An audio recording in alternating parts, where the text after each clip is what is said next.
বিধবা বা বয়স্ক ভাতার নতুন আবেদন কিন্তু ইতিমধ্যে শুরু হয়ে গেছে এবং বর্তমানে কিন্তু এই নতুন ফর্ম কিন্তু প্রকাশ করা হয়েছে। তো সেই জন্য আজকে আমরা দেখে দেবো যে এই বৃদ্ধ ভাতা বা বয়স্ক ভাতার নতুনদের ফর্ম ফিল আপটা কিভাবে করবেন, তার স্টেপ বাই স্টেপ প্রতিটা অপশন বুঝে বুঝে আপনাদের ফর্ম ফিল আপটা দেখিয়ে দেবো এবং কোন ভুলগুলি আপনাদের একদম করলে চলবে না। সেই ভুলগুলি যদি আপনি করেন সেক্ষেত্রে আপনার ফর্মটা বাতিলও কিন্তু হয়ে যেতে পারে। সেই জন্য কোন বিষয়গুলি আপনাকে খেয়াল রাখতে হবে সেটা জানিয়ে দেবো এবং সঙ্গে যারা আগে আবেদন করেছিলেন, যাদের বর্তমানে পেন্ডিং রয়েছে সেটা, তাদেরকে আবার নতুন করে আবেদন করতে হবে সেটাও কিন্তু এই ভিডিওতে আপনাদের জানিয়ে দেবো। এবং সঙ্গে এই যে ফর্মটা আপনি কোথায় পাবেন, কীভাবে ফর্মটা ফিল আপ করবেন, কোথায় জমা করতে হবে, ফর্মের সঙ্গে কী কী ডকুমেন্টস আপনাকে অ্যাটাচ করতে হবে, সমস্ত কিছু আপনাদের স্টেপ বাই স্টেপ জানিয়ে দেবো। সেই জন্য ভিডিওটা প্রথম থেকে শেষ পর্যন্ত অবশ্যই দেখবেন মনোযোগ সহকারে এবং আমাদের চ্যানেলে প্রথমবার ভিজিট করে থাকলে আমাদের চ্যানেলটিকে সাবস্ক্রাইব করে রাখুন এবং পাশে থেকে বেল আইকনটিকে অবশ্যই প্রেস করে রাখুন। তো চলুন আজকে ভিডিওটা শুরু করা যাক। তো সর্বপ্রথম বলে কি এই ফর্মটা আপনি কোথায় পাবেন। এই ফর্মটা কিন্তু আপনি যে বর্তমানে আপনার এলাকায় জনকল্যাণ শিবির চলছে সেখান থেকে ফর্মটা কালেক্ট করতে পারেন, অথবা আপনাদের সুবিধার্থে ভিডিও ডেসক্রিপশনে আমি এর লিঙ্কটা প্রোভাইড করে দিয়েছি। তো এই যে ফর্মটা দেখতে পাচ্ছেন এটা হচ্ছে যে বৃদ্ধ ভাতা বা বয়স্ক ভাতার এটা নতুন আবেদনের ফর্ম। এবার ফর্মটা কিভাবে ফিল আপ করবেন আপনারা স্টেপ বাই স্টেপ দেখতে হবে। এই যে ফর্মটা ফিল আপ করবেন সেটা হচ্ছে বড় হাতের অক্ষরে কালো পেনে আপনি ফিল আপ করবেন।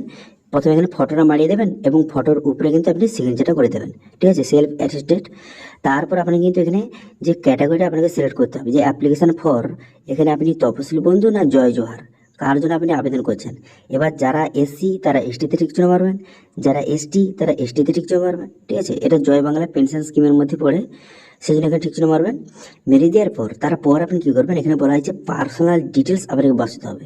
সেই জন্য কী করবেন, বেনিফিশিয়ারি নেম, যার নামে আবেদন করছেন তার নামটা এখানে সঠিকভাবে কিন্তু লিখে দেবেন, বড় হাতের অক্ষরে কিন্তু, ঠিক আছে, বড় হাতের অক্ষরে এখানে সঠিকভাবে পুরো নামটা এখানে লিখে দেবেন, ঠিক আছে। লিখে দেওয়ার পর তারপর আপনি কী করবেন, এখানে জেন্ডারটা আপনাকে সিলেক্ট করতে হবে। আমি এখানে এক্সাম্পল হিসেবে এখানে আমি লিখে দিয়েছি রাজু দাস। এবার আপনার যে নামটা হবে সেই নামটা লিখে দেবেন, তারপর জেন্ডারটা এখানে সিলেক্ট করবেন, তারপরে ডেট অফ বার্থ, এখানে ডেট অফ বার্থটা সঠিকভাবে কিন্তু এখানে বসিয়ে দেবেন, ঠিক আছে। এখানে ডেট অফ বার্থটা সঠিক বসিয়ে দেবেন। বসিয়ে দেওয়ার পর এই ডেট অফ বার্থ অনুযায়ী বর্তমানে 1/1/2026 আপনার বয়সটা কত হয়েছে, এজটা কত, সেটা এখানে সঠিকভাবে লিখে দেবেন। এবার আপনার বয়সটা যত সেটা আপনি লিখে দেবেন, যে 60 বছর, 61, 62 কত বছর বয়স, আর আপনি লিখে দেবেন, ঠিক আছে। দেখুন এখানে যে আমি নামগুলি ইউজ করছি এবং ডেট অফ বার্থ এইসব যে লিখছি এগুলো এক্সাম্পল হিসেবে বোঝানোর জন্য, ঠিক আছে। তো সেক্ষেত্রে আপনার যেটা হবে সেটা লিখে দেবেন। লিখে দেওয়ার পর তারপরে এখানে ফাদার নেম, এখানে কিন্তু আপনার বাবার নাম, এখানে আপনার বাবার নামটা সঠিকভাবে কিন্তু এখানে লিখে দেবেন, ঠিক আছে। এইভাবে কিন্তু লিখে দেবেন সঠিকভাবে বড় হাতের অক্ষরে। লিখে দেওয়ার পর তারপরে মায়ের নাম, আপনার মায়ের নামটা এখানে সঠিকভাবে লিখে দেবেন। লিখে দেওয়ার পর তারপরে কাস্ট, এখানে কাস্ট আপনাকে সিলেক্ট করতে হবে, যে আপনি এসসি না এসটি সেটা আপনি এখান থেকে সিলেক্ট কিন্তু করতে হবে। যদি এসসি হয়ে থাকেন এখানে ঠিক চিহ্ন মারবেন, যদি এসটি হয়ে থাকেন সেক্ষেত্রে ঠিক চিহ্ন মারবেন, আপনার ক্ষেত্রে যেটা হয়। তারপর রিলিজন, এখানে রিলিজনটা লিখবেন, যে আপনি হিন্দু মুসলিম যেটা হয়ে থাকে সেটা আপনি এখান থেকে রিলিজনটা এখান থেকে লিখে দেবেন, ঠিক আছে। লিখে দেওয়ার পর তারপর আপনি কী করবেন, তারপর বলা হয়েছে যে ম্যারিটাল স্ট্যাটাস, যে আপনি অবিবাহিত না বিবাহিত, এখান থেকে ঠিক চিহ্ন মারবেন। যদি বিবাহিত হয়ে থাকেন সেক্ষেত্রে ম্যারিড এখানে ঠিক চিহ্ন মারবেন, ঠিক আছে। তারপরে এখানে স্পাউস নেম, যদি আপনি ম্যারিড হয়ে থাকেন সেক্ষেত্রে আপনার স্ত্রীর নামটাকে লিখে দেবেন এবং যারা যে বিবাহিত মহিলা যারা আবেদন করছে সেক্ষেত্রে এই স্পাউস নামের জায়গায় তার স্বামীর নামটা লিখে দেবেন, ঠিক আছে। তারপরে মান্থলি ফ্যামিলি ইনকাম, তো এখানে কিন্তু আপনি 1000 টাকা বা তার নিচে আপনি করবেন, ঠিক আছে। আমি আপনার এক্সাম্পল হিসেবে লিখলাম, কিন্তু আপনারা কিন্তু এখানে 1000 বা তার নিচে কিন্তু আপনি লিখবেন, ঠিক আছে, মান্থলি ইনকামটা। তো 1000 টাকা লিখে দিতে পারেন, কোনো সমস্যা নেই। তারপর এখানে বলা হয়েছে যে পার্সোনাল যে আইডেন্টিফিকেশন ডিটেলস কিন্তু আপনাকে বসাতে হবে। এখানে বলা হয়েছে যে কাস্ট সার্টিফিকেট নম্বর, আপনার কাস্ট সার্টিফিকেট নাম্বারটা এখানে সঠিকভাবে লিখে দেবেন এখানে, ঠিক আছে। লিখে দেওয়ার পর তারপর বলা হয়েছে যে ডিজিটাল রেশন কার্ড নাম্বার, এখানে আপনি কী করবেন, এখানে প্রথমে ক্যাটাগরিটা লিখবেন রেশন কার্ডের, এইভাবে কিন্তু লিখবেন, ক্যাটাগরি লিখবেন, তারপরে আপনি কিন্তু রেশন কার্ডের নাম্বারটা এখানে লিখে দেবেন, ঠিক আছে, বোঝা গেল। যেইভাবে লিখছি এইভাবে কিন্তু আপনারা করবেন। তারপরে এখানে বলা হয়েছে যে এইচএল টিন নাম্বার, এটা যদি আপনার থাকে দেবেন, না থাকলে দেওয়ার দরকার নেই। তারপরে এখানে আধার নাম্বার, এখানে আধার নাম্বারটা সঠিকভাবে লিখে দেবেন, ঠিক আছে। যেগুলো কিন্তু স্টার মার্ক দেওয়া রয়েছে সেগুলো আপনাকে অবশ্যই কিন্তু বসাতে হবে, ঠিক আছে। তারপরে কী করবেন, তারপরে বলা হয়েছে যে এপিক নাম্বার অর্থাৎ যে ভোটার কার্ডের নাম্বারটা সঠিকভাবে লিখে দেবেন, ভোটার কার্ড নাম্বারটা সঠিকভাবে লিখে দেবেন এখানে। লিখে দেওয়ার পর তারপর এখানে বলা হয়েছে যে বর্তমানে আপনি কি সিএতে আবেদন করেছিলেন, যদি আপনি আবেদন করে থাকেন সেক্ষেত্রে অ্যাপ্লাই এখানে ঠিক জন্য মারবেন, ঠিক জন্য মেরে দেওয়ার পর এখানে অ্যাপ্লিকেশন নাম্বারটা বসিয়ে দেবেন। এবার যদি আপনার কার্ডটা ইস্যু হয়ে গিয়ে থাকে, সার্টিফিকেট ইস্যু হয়ে গিয়ে থাকে, সেক্ষেত্রে এখানে ইস্যুতে ঠিক জন্য মারবেন এবং যে সিএতে আপনি আবেদন করার পর যে সার্টিফিকেটটা আপনাকে প্রোভাইড করেছে সেই সার্টিফিকেট নাম্বারটা বসিয়ে দেবেন। ঠিক আছে, তারপরে এখানে বলা হয়েছে যে বর্তমানে আপনার এসআর 2026 থেকে আপনি কি ডিলেট হয়ে গিয়েছিলেন এবং আপনি ট্রাইব্যুনালের জন্য আপনি আবেদন করেছিলেন, যদি করে থাকেন সেক্ষেত্রে ইয়েস করবেন এবং কেস নাম্বারটা আপনি লিখে দেবেন। এবার যদি আপনি আবেদন না করে থাকেন সেক্ষেত্রে এখানে নোতে ঠিক চিহ্ন মারবেন। ঠিক আছে, তারপর আপনি কী করবেন, তারপর বলা হয় যে প্যান কার্ড। এখানে যদি আপনার প্যান কার্ড যদি থেকে থাকে সেক্ষেত্রে প্যান কার্ডের নাম্বারটা সঠিকভাবে দিয়ে লিখে দেবেন এখানে। ঠিক আছে, প্যান কার্ড নাম্বার লিখে দেবেন। লিখে দেওয়ার পর তারপর আপনি কী করবেন, তারপর আপনি পরের পেজে চলে আসবেন। পরের পেজে বলা হয়েছে যে কন্ট্যাক্ট ডিটেলস আপনাকে বসাতে হবে। স্টেট নাম দেওয়া রয়েছে, এরপর হচ্ছে অ্যাসেম্বলি, আপনার বিধানসভার ক্ষেত্রের নাম এবং ব্যাকেটে তার নাম্বারটা লিখে দেবেন। ঠিক আছে, এরপর ডিস্ট্রিক্ট, এখানে ডিস্ট্রিক্টটা কিন্তু আপনি সঠিকভাবে লিখে দেবেন। আপনার যে ডিস্ট্রিক্টটা রয়েছে সেই ডিস্ট্রিক্টের নামটা লিখে দেবেন। লিখে দেওয়ার পর তারপরে পুলিশ স্টেশন, এখানে পুলিশ স্টেশনটা এখানে নামটা লিখে দেবেন। লিখে দেওয়ার পর ব্লকের নামটাকে লিখে দেবেন। ব্লকের নামটা এখানে সঠিকভাবে লিখে দেওয়ার পর তারপর কী করবেন, তারপর বলা হয়েছে যে গ্রাম পঞ্চায়েত বা ওয়ার্ডের নাম্বারটা এখানে লিখে দেবেন। ঠিক আছে, গ্রাম পঞ্চায়েত বা ওয়ার্ডের নাম্বারটা লিখে দেওয়ার পর তারপর আপনি কী করবেন, তারপরে ভিলেজ বা টাউন বা সিটির নামটা এখানে সঠিকভাবে লিখে দেবেন। আপনার ক্ষেত্রে যেটা প্রযোজ্য সেটা এখানে নামটা লিখে দেবেন। লিখে দেওয়ার পর এবার বলা হয়েছে যে হাউস নাম্বার যদি থেকে থাকে সেক্ষেত্রে হাউস নাম্বারটাকে লিখে দেবেন। লিখে দেওয়ার পর তারপর আপনি কী করবেন, তারপর এখানে বলা হয়েছে যে পোস্ট অফিস, এখানে পোস্ট অফিসের নামটা সঠিকভাবে দেখে লিখে দেবেন। ঠিক আছে, আপনার যে পোস্ট অফিস রয়েছে সেই পোস্ট অফিসের নামটা লিখে দেবেন এখানে। লিখে দেওয়ার পর তারপর আপনি কী করবেন, এখানে পিনকোড, এখানে পিনকোডটা সঠিকভাবে দেখে লিখে দেবেন। ঠিক আছে, আপনার যে পিনকোড রয়েছে সেই পিনকোডটা লিখে দেবেন এখানে।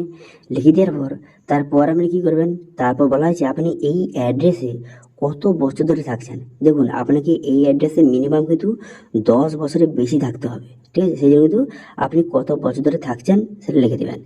লিখে দেওয়ার পর তারপর বলা হয়েছে যে মোবাইল নাম্বার, আপনার মোবাইল নাম্বারটা সঠিকভাবে বসিয়ে দেবেন। এবার কোন মোবাইল নাম্বার দেবেন, যেটা আধার কার্ডের সঙ্গে লিঙ্ক রয়েছে সেই মোবাইল নাম্বারটা দেবেন ভালো। তারপরে ইমেল আইডি যদি থেকে থাকে সেক্ষেত্রে ইমেল আইডি দেবেন, নাহলে এটা ছেড়ে দেবেন।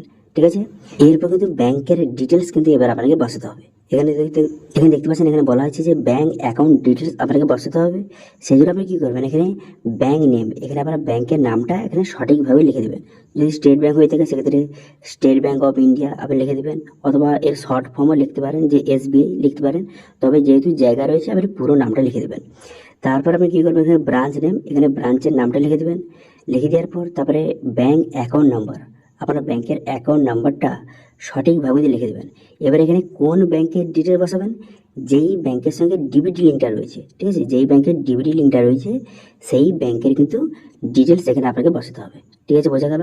তারপর আপনি কী করবেন, তারপরে এখানে ব্যাংকের যে IFSC কোড, ব্যাংকের IFSC কোডটা সঠিকভাবে লিখে দেবেন। ঠিক আছে, এখানে যে ব্যাংকের ডিটেলসটা সঠিকভাবে বসাবেন এটা কিন্তু খুবই গুরুত্বপূর্ণ। ঠিক আছে, সেই জন্য এখানে ব্যাংকের IFSC কোডটা সঠিকভাবে লিখে দেবেন এখানে। লিখে দেওয়ার পর ব্যাস, এরপর আপনি কী করবেন, এরপর এখানে বলা হয়েছে যে আপনার কাছে কী কী ডকুমেন্টস রয়েছে সেটা কিন্তু আপনাকে ঠিক চিহ্ন মারতে হবে।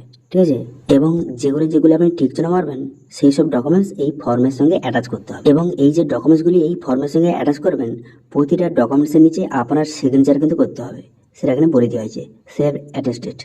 আচ্ছা, এখানে প্রথম বলা হয়েছে যে পাসপোর্ট সাইজের ফটো এখানে ঠিক চিহ্ন মারবেন। তারপর বলা হয়েছে কাস্ট সার্টিফিকেটের জেরক্স কপি লাগবে, তারপরে এখানে ডিলার রেশন কার্ডের কপি লাগবে, তারপরে আধার কার্ডের কপি লাগবে। এগুলো কিন্তু এই ফর্মের সঙ্গে অ্যাটাচ করতে হবে এই সব ডকুমেন্টস, এবং প্রতিটা ডকুমেন্টসের নিচে কিন্তু সিগনেচার করতে হবে। তারপরে ভোটার ID কার্ড, তারপরে রেসিডেন্ট সার্টিফিকেট থেকে থাকে এবং ইনকাম সার্টিফিকেট থেকে থাকে, সেগুলো এই ফর্মের সঙ্গে অ্যাটাচ করতে হবে। এবং সঙ্গে ব্যাংকের পাসবুকের জেরক্স এই ফর্মের সঙ্গে অ্যাটাচ করবেন। ঠিক আছে, এবার কী কী ডকুমেন্টস লাগবে এখানে কিন্তু বলে দিলাম, এখানে পরিষ্কারভাবে লেখা রয়েছে। এর মধ্যে যে ডকুমেন্টস আপনার রয়েছে সেগুলোতে ঠিক চিহ্ন মারবেন এবং সেই সব ডকুমেন্টস এই ফর্মের সঙ্গে অ্যাটাচ করে দেবেন। ঠিক আছে, আচ্ছা, এরপরে বলা হয়েছে যে সেলফ ডিক্লারেশন এবং নমিনেশন, অর্থাৎ আপনি নমিনি কাকে রাখতে চান তার কিন্তু ডিটেলস এবার আপনাকে বসাতে হবে। এবার যাকে আপনি নমিনি রাখতে চান তার নামটাকে লিখে দেবেন। এবার ধরুন আপনার ছেলেকে আপনি নমিনি রাখতে চান, সেক্ষেত্রে আপনার ছেলের নামটা লিখে দেবেন। লিখে দেওয়ার পর তারপরে অ্যাড্রেস, এখানে পুরো অ্যাড্রেসটা লিখে দেবেন। লিখে দেওয়ার পর এখানে রিলেশন, এখানে তো সন আপনি লিখে দেবেন। যেহেতু আপনি ছেলের নামটা লিখছেন সেই জন্য এখানে আপনি কী করবেন, এখানে রিলেশনের জায়গায় সন লিখে দেবেন। ওকে, এরপরে কি করবেন, এরপর বলা হয়েছে এর মধ্যে কোনো রকম পেনশন স্কিমের বেনিফিট কি আপনি বর্তমানে পাচ্ছেন, যেমন কিন্তু NASP ওল্ড এজ পেনশন, এবারে বিভিন্ন রকম পেনশন নাম দিয়েছে। এবার আপনি যদি কোনো রকম পেনশনের যে বেনিফিট বর্তমানে পাচ্ছেন সেটাতে ঠিক চিহ্ন মারবেন, নাহলে এটা ছেড়ে দেবেন, ঠিক আছে। তারপর আপনি কী করবেন, তারপর কিন্তু এখানে আপনার ডেটটা বসাবেন, যে কোন ডেটে আপনি ফর্মটাকে জমা করবেন সেই ডেটটা এখানে সঠিকভাবে লিখে দেবেন, ঠিক আছে। ডেটটা লিখে দেওয়ার পর তারপর আপনি কী করবেন, এখানে সিগনেচার, এখানে আপনার সিগনেচারটা সঠিকভাবে করে দেবেন, ঠিক আছে। সিগনেচারটা করে দেওয়ার পর ব্যাস আপনার কাজ শেষ। এরপরে দেখতে পাচ্ছেন এখানে লেখা রয়েছে যে অফিস, এগুলো কিন্তু অফিস ফিল আপ করবে, এগুলো আপনাকে কোনো রকম ফিল আপ করার প্রয়োজন নেই। অফিস এগুলো ফিল আপ করবে, করে কিন্তু আপনাকে রিসিভ কপি আপনাকে প্রোভাইড করবে, ঠিক আছে। সেই জন্য কিন্তু এই জায়গাটা আপনাকে যে ফিল আপ করার কোনো রকম দরকার নেই, এটা কিন্তু অফিস ফিল আপ করার জন্য, ঠিক আছে। ব্যাস এবার এই ফর্মের সঙ্গে যে ডকুমেন্টস কথা বললাম সেই সব ডকুমেন্টস এই ফর্মের সঙ্গে অ্যাটাচ করবেন, করে আপনি কোথায় জমা দেবেন। বর্তমানে আপনারা জানেন যে জনকল্যাণ শিবির যে হচ্ছে বর্তমানে 15 তারিখ 16 তারিখ 17 তারিখ 3 দিন চলবে।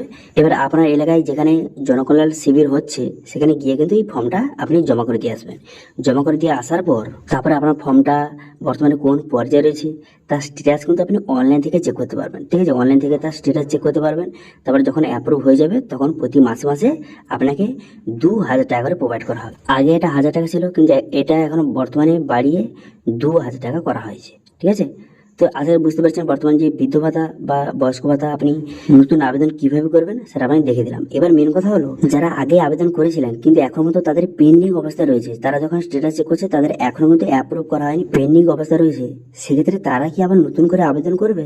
দেখুন, যারা আগে আবেদন করেছিলেন এখনো তো পেন্ডিং অবস্থা রয়েছে, সেক্ষেত্রে আপনি কিন্তু এই যে জনকল্যাণ শিবির হচ্ছে সেখানে গিয়ে কিন্তু সেই রিসিপ্টটা আপনি বার করবেন, সেখানে পেন্ডিং লেখা রয়েছে সেই রিসিপ্টটা বার করে আপনি কিন্তু সেখানে গিয়ে যোগাযোগ করুন। তারা কি বলছে দেখুন, তারা যদি বলে সেটা বাদ হয়ে গেছে আবার নতুন করে আপনাদের আবেদন করতে হবে, সেক্ষেত্রে নতুন করে আবেদন করবেন।